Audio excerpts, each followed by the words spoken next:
Students, आज के class में आपका वेलकम है और आज हम लोग नया चैप्टर स्टार्ट करेंगे जिसका नाम है अर्धचालक और इसे इंग्लिश में कहते हैं सेमीकंडक्टर। ये एनसीईआरटी का 14 नंबर चैप्टर है। तो इस चैप्टर में हम लोगों को सबसे पहले पढ़ना है एनर्जी लेवल क्या होता है, ये ऊर्जा स्तर किसे कहते हैं। ऊर्जा स्तर के बारे में पढ़ना है कि ऊर्जा स्तर क्या होता है। तो ऊर्जा स्तर को समझने के लिए हम लोग सबसे पहले एक उदाहरण लेते हैं, एक परमाणु का। मान लेते हैं कि सिलिकॉन परमाणु का उदाहरण लेते हैं। तो अगर सिलिकॉन परमाणु के बारे में हम लोग बात करते हैं तो सिलिकॉन परमाणु में क्या होता है कि सिलिकॉन परमाणु का जो सिंबल होता है वो ऐसा ही होता है और इसका परमाणु संख्या होता है 40। ठीक है, तो इसके जो कक्षाएं होंगी उस कक्षा में जो इलेक्ट्रॉन भरेगा, तो पहले कक्षा में 2 इलेक्ट्रॉन होगा, दूसरे कक्षा में 8 इलेक्ट्रॉन होगा ज्यादा से ज्यादा, और तीसरी कक्षा में होगा 4 इलेक्ट्रॉन। तो 2 और 8 10 हो गया और 4 14 हो गया। तो ये हो गया सिलिकॉन परमाणु का परमाणु संख्या 14 होता है। तो अब अगर इसको यहाँ पर हम लोग इसका चित्र बनाते हैं तो मान लेते हैं कि ये सिलिकॉन परमाणु का नाभिक है। अब ये इसका पहला कक्षा है। तो पहले कक्षा में कितना इलेक्ट्रॉन होगा? 2 इलेक्ट्रॉन होगा। तो यहाँ पर 1 इलेक्ट्रॉन और ये दूसरा इलेक्ट्रॉन दिखा दिया गया। उसके बाद अब दूसरा कक्षा, तो ये इसका हो गया दूसरा कक्षा। तो दूसरे कक्षा में कितना इलेक्ट्रॉन है? 8 इलेक्ट्रॉन। तो 1 इलेक्ट्रॉन, 2 इलेक्ट्रॉन, 3 4 5 6 7 और ये 8 इलेक्ट्रॉन हो गया। ठीक है, अब तीसरा कक्षा, तो तीसरा कक्षा यहाँ पे इस तरह से खींचेंगे। तो तीसरे कक्षा में कितना इलेक्ट्रॉन है? तो 4 इलेक्ट्रॉन। तो 1 2 3 और ये 4। ये हो गया आपका एक सिलिकॉन परमाणु हो गया।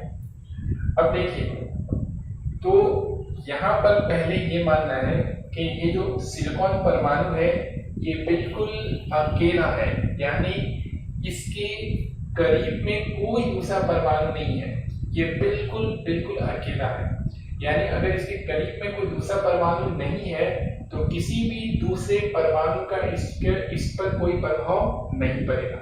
ये बिल्कुल अकेला है। जैसे कि एक स्टूडेंट अकेले क्लास में बैठा हुआ, कोई दूसरा स्टूडेंट क्लास में नहीं है, तो दूसरे का प्रभाव उस स्टूडेंट पर नहीं पड़ेगा। और दूसरा स्थिति ये है कि एक स्टूडेंट क्लास में बैठा हुआ है और उसके साथ बहुत सारे स्टूडेंट बैठे हुए हैं, तो दूसरे का प्रभाव उस पर पड़ेगा। अगर उसमें से कोई भी एक अगर हल्ला करता है क्लास में तो उसका उस पर प्रभाव पड़ेगा, कोई अगर हंसता है तो उसका भी उस पर प्रभाव पड़ेगा, कोई अगर ज्यादा बोलता है तो उसका उस पर प्रभाव पड़ेगा। तो इस तरीके से 2 स्थिति में, तो हम लोग ये पहला स्थिति पढ़ रहे हैं। इसके बाद जो अगला जो हम लोग देखेंगे उसमें दूसरा स्थिति देखेंगे कि एक परमाणु कई परमाणुओं से घिरा हुआ है। तो यहाँ पर एक ऐसी स्थिति है जिसमें ये सिलिकॉन परमाणु अकेला है, इसको याद रखना है। तो ये अकेला परमाणु है और इस अकेले परमाणु में कैसे कैसे इलेक्ट्रॉन होगा वो हमने आपको दिखा दिया। अब देखिए, हम लोगों ने क्या पढ़ा था, जब हम लोग परमाणु चैप्टर पढ़ रहे थे तो उसमें ये पढ़ाया गया था कि परमाणु के जो कई कक्षाएं होती हैं। ये पहला कक्षा हो गया, इसको हम तो क्या बोलेंगे, n=1। तो n=1 यानी पहला कक्षा, n=2 तो ये वाला हो गया दूसरा कक्षा, n=3 तो ये हो गया तीसरा कक्षा, इस तरह से चौथा कक्षा, पांचवा कक्षा। तो देखिए, किसी भी परमाणु में जो इलेक्ट्रॉन होता है और किसी भी परमाणु की कक्षा में जो इलेक्ट्रॉन होता है वो इलेक्ट्रॉन चक्कर लगाते रहता है। ये बात आप पहले परमाणु चैप्टर में हम लोग पढ़े थे। नाभिक के चारों ओर चक्कर लगाते रहता है और उस इलेक्ट्रॉन का निश्चित ऊर्जा होता है। किसी भी परमाणु में बहुत सारी कक्षाएं होती हैं और किसी भी कक्षा में चक्कर लगाते हुए इलेक्ट्रॉन का जो ऊर्जा होता है वो निश्चित ऊर्जा होता है। तो यहाँ पर देखिए, हम लोगों ने पढ़ा था, यहाँ पे हम लोग दिखाते हैं, हम लोग पढ़े थे कि एक सूत्र बताए थे कि इलेक्ट्रॉन का ऊर्जा निकालने का सूत्र, किसी भी कक्षा में अगर इलेक्ट्रॉन है तो उस इलेक्ट्रॉन का कितना ऊर्जा होगा, उसके लिए En = -13.6 by n square electron volt. ये आपको सूत्र पढ़ाया गया है परमाणु चैप्टर में। तो यहाँ पर देखिए, अगर n इक्वल टू 1 रखेंगे, यानी पहले कक्षा में इलेक्ट्रॉन का ऊर्जा कितना होगा, तो E1 यानी पहले कक्षा में इलेक्ट्रॉन का कुल ऊर्जा, तो ये हो जाएगा आपको माइनस 13.6 इलेक्ट्रॉन वोल्ट, क्योंकि यहाँ पे 1 रखेंगे, 1 का स्क्वायर 1 और 1 को इससे भागा देंगे तो कोई फर्क नहीं पड़ेगा। इसी तरह से n इक्वल टू 2 पर, तो यहाँ पर जो इलेक्ट्रॉन का ऊर्जा होगा वो होगा, यहाँ पर 2 भरेंगे तो 2 का स्क्वायर 4 और 4 से इसको भागा देंगे, ये हो जाएगा माइनस 3.4 इलेक्ट्रॉन वोल्ट। इसी तरह से n इक्वल टू 3 पर, यानी तीसरे कक्षा में जो इलेक्ट्रॉन का ऊर्जा होगा E3 इक्वल टू हो जाएगा माइनस 1.5 इलेक्ट्रॉन वोल्ट। ये सब करके देख सकते हैं, बताएंगे ये। तो ये देखिए, पहले कक्षा में इलेक्ट्रॉन का ऊर्जा माइनस 30.6 इलेक्ट्रॉन वोल्ट, यानी इस कक्षा में अगर इलेक्ट्रॉन होगा तो इसका ऊर्जा हो जाएगा minus 3.6 electron volt, minus 13.6 electron volt. लेकिन एक बात बताते हैं कि ये जो सूत्र है ये मान्य हाइड्रोजन परमाणु के लिए मान्य है, समझे। लेकिन हम लोग यहाँ पे समझने के लिए सिलिकॉन परमाणु में भी इसको मान के चल रहे हैं, ऐसा मान लेते हैं, मानने में क्या जा रहा है, लेकिन ये असल में मान्य है किसके लिए, हाइड्रोजन परमाणु के लिए हम लोगों ने निकाला था। तो देखिए, मगर यहाँ पे हम लोग मान के चल रहे हैं कि सिलिकॉन के लिए भी ये मान्य है, इसके लिए भी इस तरह से होता है। तो देखिए, पहले कक्षा में सिलिकॉन परमाणु के पहले कक्षा में ये जो दोनों इलेक्ट्रॉन होगा उसका ऊर्जा कितना होगा, माइनस 13.6 इलेक्ट्रॉन वोल्ट। दूसरे कक्षा में 8 इलेक्ट्रॉन है और इन सारे 8 इलेक्ट्रॉन का जो इसमें से 8 के प्रत्येक का यानी 8 इलेक्ट्रॉन है और सब का इसमें से हर एक का ऊर्जा कितना होगा, minus 3.4 electron volt, minus 3.4 electron volt. और तीसरे कक्षा में जो इलेक्ट्रॉन है इसमें से प्रत्येक का ऊर्जा होगा माइनस 1.5 इलेक्ट्रॉन वोल्ट। तो इसका मतलब है ये है कि किसी भी परमाणु में कई कक्षा में होती है और प्रत्येक कक्षा में चक्कर लगाता हुआ जो इलेक्ट्रॉन है उसका निश्चित ऊर्जा होता है। पहले कक्षा का निश्चित ऊर्जा कितना हो गया, माइनस 13.6। दूसरे कक्षा का निश्चित ऊर्जा कितना होगा, दूसरे कक्षा में जो इलेक्ट्रॉन है उसका निश्चित ऊर्जा हो गया माइनस 3.4 इलेक्ट्रॉन वोल्ट। तीसरे कक्षा में जो इलेक्ट्रॉन है उसका निश्चित ऊर्जा हो गया माइनस 1.5 इलेक्ट्रॉन वोल्ट। इलेक्ट्रॉन की इन ऊर्जाओं को, इलेक्ट्रॉन का जो ये ऊर्जा होता है, निश्चित ऊर्जा जो होता है, इसको ऊर्जा के विभिन्न स्तरों से दर्शाया जाता है। इसको ऊर्जा के विभिन्न स्तरों से दर्शाया जाता है। इलेक्ट्रॉन की इस निश्चित ऊर्जा को ऊर्जा के विभिन्न स्तरों से दर्शाया जाता है, जिसे ही ऊर्जा स्तर कहते हैं। कैसे दर्शाया जाएगा, तो देखिए बहुत आसान है, इसको दर्शा के दिखाते हैं।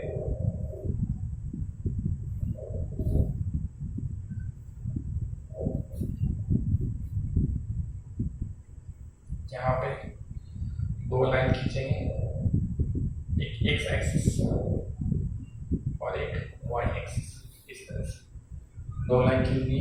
अब देखिए, इधर जा रहे हैं तो ऊर्जा बढ़ता जाएगा, ठीक है, इसको इस तरह से मान के चला गया। तो यहाँ पर क्या करेंगे, देखिए ये जो है यहाँ पे नाभिक माना गया, यहाँ पे देखिए इस तरह से, और यहाँ पे ऐसे खींचेंगे तो ये 2 लाइन हो गया, एक लाइन इधर और एक लाइन इधर, हो गया ना 2 लाइन। जैसे आपको दिखाते हैं रफली समझाने के लिए सब है, और दूसरा लाइन यहाँ पर, ये 2 लाइन इस तरह से बन गया 2 लाइन। अब देखिए, पहले कक्षा की ऊर्जा को, पहले कक्षा में जो इलेक्ट्रॉन है उसकी ऊर्जा को, यानी ऊर्जा कितना होता है माइनस 13.6, तो इसके लिए यानी पहले कक्षा में जो इलेक्ट्रॉन है उसके लिए यहाँ पर एक लाइन खींचेंगे, जो पहला ऑर्बिट है ना उसी के लिए यहाँ पे एक लाइन खींचाएगा ऊर्जा का, इस तरह से सीधा ऐसा। समझिए, यहाँ पे खींचते हैं, इस तरह से यहाँ पर एक लाइन खींचेंगे, ये हो गया। तो इसको कितना होगा, माइनस 30.6 इलेक्ट्रॉन वोल्ट। यानी पहले कक्षा के जो पहले कक्षा में जो इलेक्ट्रॉन है उसका निश्चित ऊर्जा जो है उसके लिए ऊर्जा स्तर का एक लाइन खिंचाएगा, यानी एक स्तर खिंचाएगा, ये स्तर हो गया, एक लाइन खिंचाएगा उसके लिए, ठीक है। अब देखिए दूसरे कक्षा में जो इलेक्ट्रॉन है उसका ऊर्जा के लिए, तो उसके लिए यहाँ पर से एक लाइन खिंचाएगा, एक लाइन दूसरा इस तरह से खींचेंगे हम लोग, तो दूसरा लाइन यहाँ पर खिंचाएगा,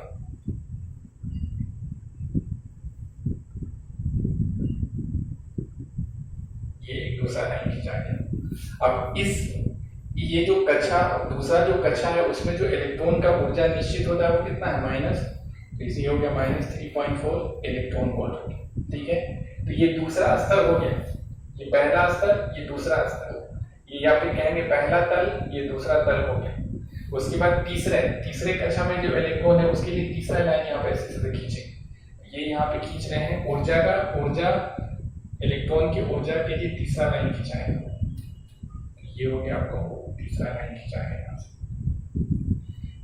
इसमें कितना होगा, तीसरे के लिए होता है -1.5 इलेक्ट्रॉन वोल्ट हो गया।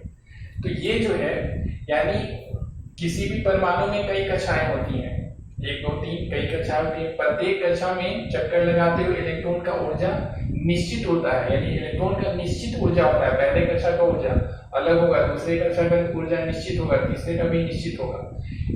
इलेक्ट्रॉन के इन निश्चित ऊर्जाओं को, इलेक्ट्रॉन का जो ये जो निश्चित ऊर्जा होता है उसे ऊर्जा के विभिन्न स्तरों से दर्शाया जाता है। पहला कक्षा के लिए ये पहला ऊर्जा स्तर, दूसरे कक्षा में इलेक्ट्रॉन की ऊर्जा के लिए दूसरा ऊर्जा स्तर, तीसरे कक्षा में जो इलेक्ट्रॉन है उसकी ऊर्जा के लिए तीसरा ऊर्जा स्तर। इन ऊर्जा के स्तरों को ही कहा जाता है ऊर्जा स्तर। इसे कहते हैं हम लोग ऊर्जा स्तर कहा जाता है। यानी कि किसी भी परमाणु में जो कई कक्षाएं होती हैं और उन कक्षाओं में जो इलेक्ट्रॉन चक्कर लगाते रहता है तो उन इलेक्ट्रॉन्स का क्या होता है, निश्चित ऊर्जा होता है। इलेक्ट्रॉन की उन निश्चित ऊर्जा को ऊर्जा के विभिन्न स्तरों से दर्शाया जाता है और इन स्तरों को ही कहा जाता है ऊर्जा स्तर। तो ये हो जाएगा पहला ऊर्जा स्तर। इसको हम लोग लिखेंगे पहला ऊर्जा स्तर और ये हो जाएगा दूसरा ऊर्जा स्तर और ये होगा तीसरा ऊर्जा स्तर। इस तरह से चौथा, पांचवा, इस तरह से होता चला जाएगा। अब देखिए पहले ऊर्जा स्तर में कितना इलेक्ट्रॉन है, तो अगर एक परमाणु में 2 इलेक्ट्रॉन है तो यहाँ पे ऐसे 2 इलेक्ट्रॉन भी दिखा सकते हैं। दिखाना जरूरी नहीं है, आप दिखा भी सकते हैं, नहीं भी दिखा सकते हैं। अक्सर दिखाया नहीं जाता है लेकिन आपको समझने के लिए हम दिखा रहे हैं। तो पहले कक्षा में जो इलेक्ट्रॉन है, 2 इलेक्ट्रॉन है, दोनों का ऊर्जा कितना होगा, -13.6 होगा। यहाँ पे इसको ऐसे दिखा सकते हैं, ये 1 इलेक्ट्रॉन हो गया, ये 2 इलेक्ट्रॉन हो गया। दूसरे कक्षा में कितना इलेक्ट्रॉन है, 8 इलेक्ट्रॉन, और 8 होगा ऊर्जा कितना होगा, -3.4 इलेक्ट्रॉन हो। यहाँ पे दिखाएंगे इसका पहला 1 इलेक्ट्रॉन, 2 3 4 5 6 7 और ये 8, ये 8 का ऊर्जा कितना होगा, -3.4 इलेक्ट्रॉन। और तीसरे में कितना है, तो तीसरे में क्या है, तीसरे में जो है वो 4 इलेक्ट्रॉन है। यहाँ पे लिखेंगे 1 2 3 और ये 4 इलेक्ट्रॉन, ठीक है। अब देखिए एक बात और समझना है,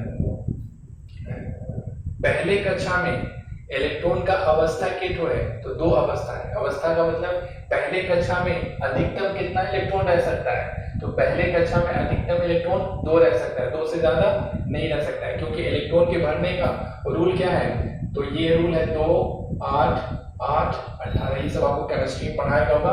मेरा केमिस्ट्री बहुत अच्छा नहीं है लेकिन इतना तो मुझे भी पता है। तो देखिए भरने का ये रूल है इस तरह से। तो पहले कक्षा में अधिकतम कितना रह सकता है, 2 इलेक्ट्रॉन रह सकता है। यानी कि पहले कक्षा में इलेक्ट्रॉन का कितना अवस्था है, 2 अवस्था, यानी दो घर है। तो यहाँ पे लिखेंगे 2 अवस्था है, 2 अवस्था है, यानी अधिकतम 2 इलेक्ट्रॉन इसमें रह सकता है। और उपस्थित कितना इलेक्ट्रॉन है, 2 इलेक्ट्रॉन उपस्थित भी है। तो यहाँ पे लिख देंगे 2 इलेक्ट्रॉन क्या है, 2 इलेक्ट्रॉन उपस्थित है, 2 अवस्था भी है, यानी 2 रूम है और 2 आदमी उपस्थित भी है। 2 अवस्था है, 2 इलेक्ट्रॉन उपस्थित है। दूसरे कक्षा में महत्तम कितना इलेक्ट्रॉन रह सकता है, 8 इलेक्ट्रॉन रह सकता है, यानी दूसरे कक्षा में 8 अवस्था है। यहाँ पे लिखेंगे 8 अवस्था। और दूसरे कक्षा में इलेक्ट्रॉन कितना उपस्थित है, 8 इलेक्ट्रॉन उपस्थित भी है। तो लिखेंगे 8 इलेक्ट्रॉन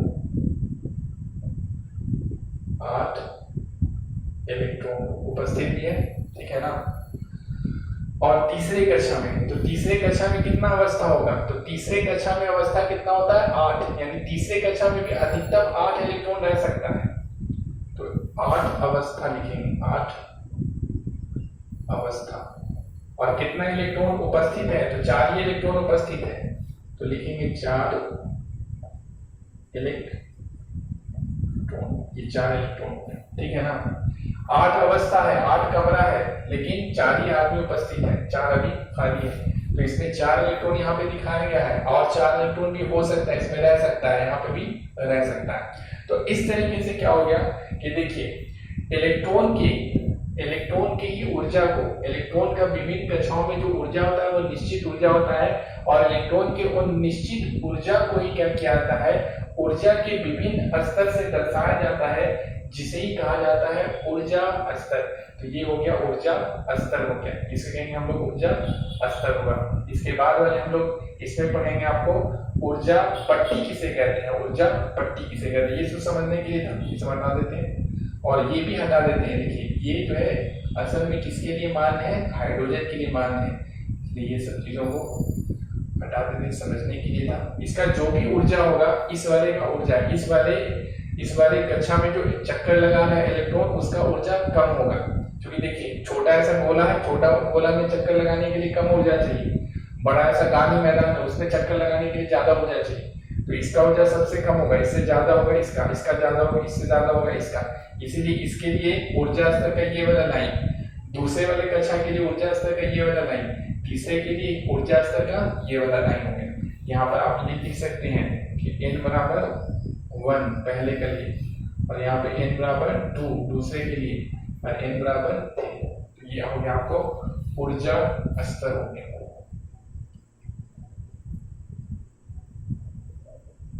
तो अब लिखिए प्रश्न, लिखिए ऊर्जा स्तर किसे कहते हैं। देखिए ऊर्जा स्तर किसे कहते हैं, ऊर्जा स्तर किसे कहते हैं, उत्तर में लिखिए, किसी अकेले परमाणु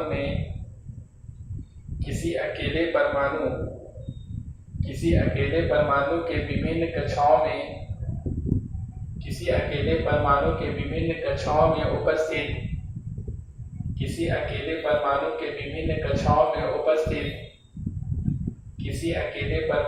विभिन्न कक्षाओं में उपस्थित इलेक्ट्रॉन का निश्चित ऊर्जा होता है, इलेक्ट्रॉन का निश्चित ऊर्जा होता है,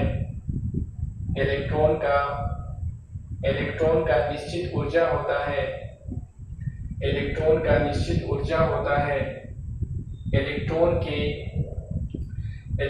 के इस निश्चित ऊर्जा को, इलेक्ट्रॉन के इस निश्चित ऊर्जा को, इलेक्ट्रॉन के इस निश्चित ऊर्जा को, ऊर्जा के विभिन्न स्तरों से दर्शाया जाता है, ऊर्जा के विभिन्न स्तरों से दर्शाया जाता है, ऊर्जा के विभिन्न स्तरों से दर्शाया जाता है, जिसे ऊर्जा स्तर कहते हैं, जिसे ऊर्जा स्तर कहते हैं, जिसे ऊर्जा स्तर कहते हैं, जिसे ऊर्जा स्तर कहते हैं। तो देखिए इस तरह से ये वाला जैसे में करके ये सब उतरेगा, जैसे कर दीजिएगा, और ये हम लोग ले रहे हैं सिलिकॉन के लिए है,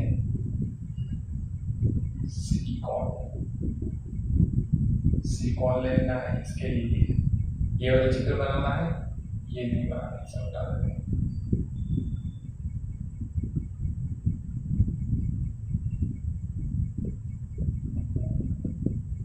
पहले ये चित्र बनाना है और बगल में ये वाला चित्र बनाना है, इसको लिख लेना है, और ये चित्र बनाना है, इसके बगल में ये वाला चित्र बनाना है। तो ये हो गया आपको ऊर्जा स्तर। ये अकेले ऊर्जा स्तर जब भी होता है, एक बात याद रखना है कि ऊर्जा स्तर का निर्माण जब भी होता है जब परमाणु अकेला होता है, या फिर अगर परमाणु एक से ज्यादा भी है तो दोनों परमाणु बहुत बहुत दूर है, इतना दूर है कि किसी का किसी पर प्रभाव नहीं पड़ रहा है, बहुत दूर दूर है। जैसे एक स्टूडेंट इस क्लास में, दूसरा स्टूडेंट दूसरे वाली क्लास, दूर वाली क्लास में, तो दूसरे का प्रभाव पहले पे नहीं पड़ेगा, पहले का प्रभाव दूसरे पर नहीं पड़ेगा। नजदीक लाएंगे तो प्रभाव पड़ेगा। प्रभाव पड़ने का क्या होता है, ये ऊर्जा स्तर बदल करके पट्टी का रूप ले लेता है, जिसको हम लोग को अगले वाले क्लास में हम लोग देखेंगे कि कैसे उसका निर्माण होता है, ऊर्जा पट्टी का निर्माण होता है। तब तक के लिए आप